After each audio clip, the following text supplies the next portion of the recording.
Il est des mots et expressions qui, lorsqu'ils voyagent à travers les géographies et les âges, se transforment et changent de sens.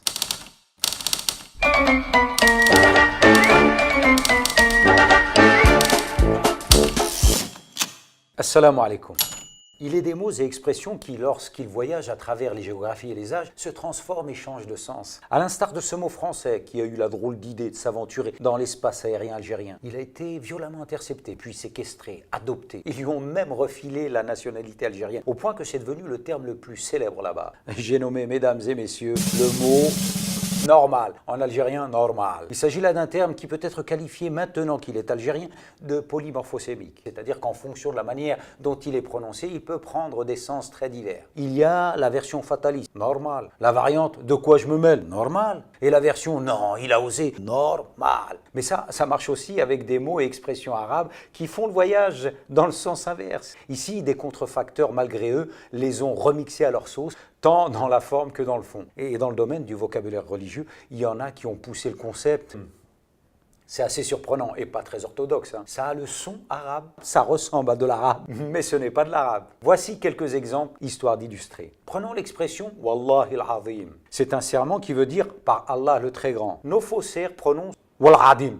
Et pour eux, ça signifie « je te jure que c'est vrai ». Barakallahu fik, qui veut dire que la bénédiction d'Allah soit sur toi, est devenue Barakallahu fik, qui signifie tout simplement « merci ». Ittaqillah, crains Allah, se prononce avec une légère différence. Taqillah. Quant au sens, on est arrivé à « fais pas ça » ou « dis pas ceci ». Astaghfirullah, je demande pardon à Allah, se dit désormais astaghfirullah. Le sens s'est transformé en « ça se fait pas ». Subhanallah, qui n'a pas trop été déformé. Gloire et pureté à Allah, se dit Subhanallah. Et est devenu « non, incroyable ». Allahu a'lam. Allah est le plus savant, fait place à l'a'lam. Et ça veut dire « j'en sais rien » ou « t'en sais rien ». Masha'Allah, qui veut dire c'est ce qu'Allah a voulu, se prononce Masha'Allah. Et là, on l'utilise pour dire trop classe, propre. On a également fi sabilillah, généralement traduit par sur le sentier d'Allah, qui s'est transformé en fi sabilillah et qui veut dire gratuit. On a le célèbre Incha'Allah, si Allah le veut. Il ne reste plus que Shallah. Et au niveau du sens, c'est devenu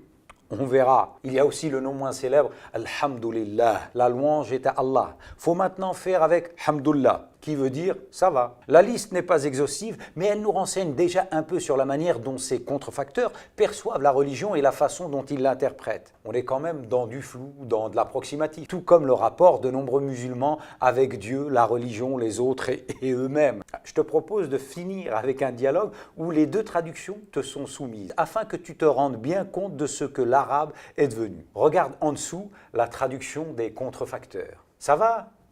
Alhamdulillah.